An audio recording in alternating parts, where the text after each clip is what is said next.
Les mathématiques utilisées par les ordinateurs modernes sont identiques aux mathématiques utilisées par les Égyptiens durant l'Antiquité. Je vais vous montrer comment ça marche. Aujourd'hui, quand on écrit un chiffre, on travaille à la puissance 10. Et on met la valeur, on a la colonne des unités, celle des dizaines et celle des centaines. Donc si on exprime 472, on veut dire en fait 4 dans les centaines, 7 dans les dizaines et 2 dans les unités. Mais la façon d'opérer des ordinateurs modernes n'est pas la puissance 10, mais la puissance 2. Donc puissance 2, c'est les 1, les 2, les 4, les 8, les 16, et ainsi de suite. Donc si l'ordinateur veut focaliser sur le chiffre 16, ou non, disons, si l'ordinateur a besoin du chiffre 14, il mettra 1 sous le 8, 1 sous le 4, ce qui fait 12, 1 sous le 2, et 0 sous le 1. Ce genre d'arithmétique est approprié pour les ordinateurs car il fonctionne à l'électricité, qui peut être on, représenté par 1, ou off, représenté par 0. Il y a un flot électrique ou il n'y en a pas, c'est le système binaire. Et la façon dont les Égyptiens, durant l'Antiquité, l'ont développé, se voit dans leur technique de multiplication. Bon, ni les Égyptiens, ni les ordinateurs modernes n'utilisent de tables de calcul.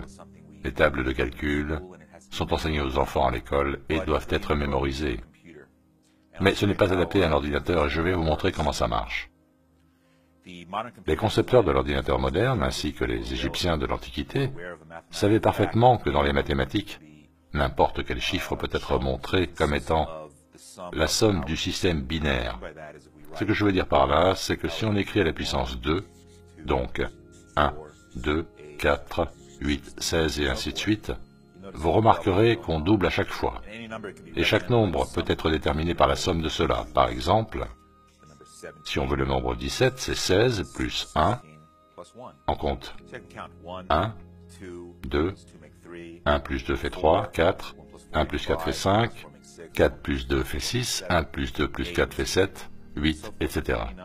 Donc chaque nombre peut être représenté par la somme des éléments de la séquence. Par conséquent, si je veux multiplier deux nombres, disons que je veuille multiplier 17 par 25.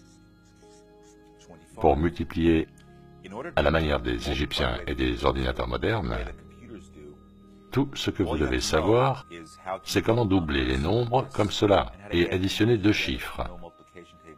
La table de multiplication n'est pas nécessaire, donc 17 fois 25. J'ai identifié que 17 était 1 plus 16, et dans cette colonne, j'écris 25. Et je vais doubler à chaque fois. 2 fois 25 égale 50, 2 fois ça égale 100, puis 200, puis 400. Donc pour connaître le produit de 17 fois 25, il nous faut juste regarder quels sont les nombres qui sont entourés ici et ceux qui sont entourés en face, et les additionner ensemble. Donc 17 fois 25, c'est 400 plus 25, 425, c'est aussi simple. Pas besoin de mémoriser les tables de calcul, pas de larmes en primaire, et c'est ce que font également les ordinateurs.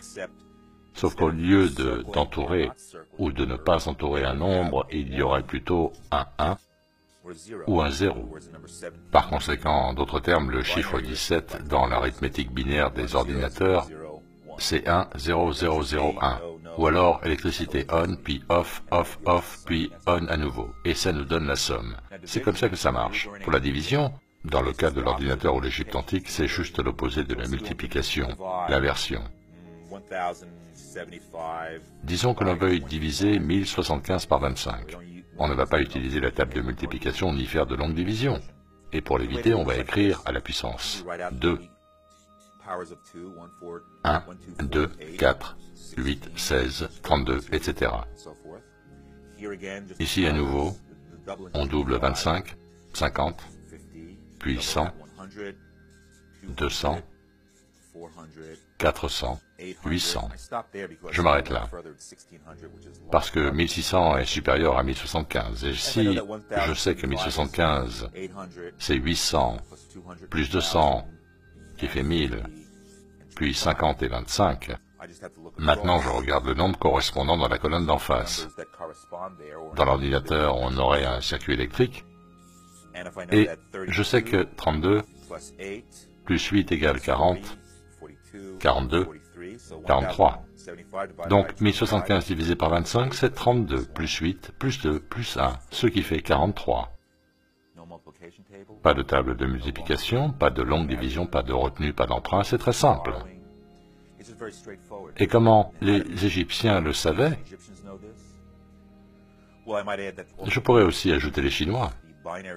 Le système binaire de la puissance 2 est aussi à la base des trigrammes et hexagrammes du I Ching, qui décrit la nature fluide de l'univers dont les principes d'engendrement opposés et complémentaires s'harmonisent par une sorte de pulsation binaire. Donc ce genre de maths était également connu des Chinois.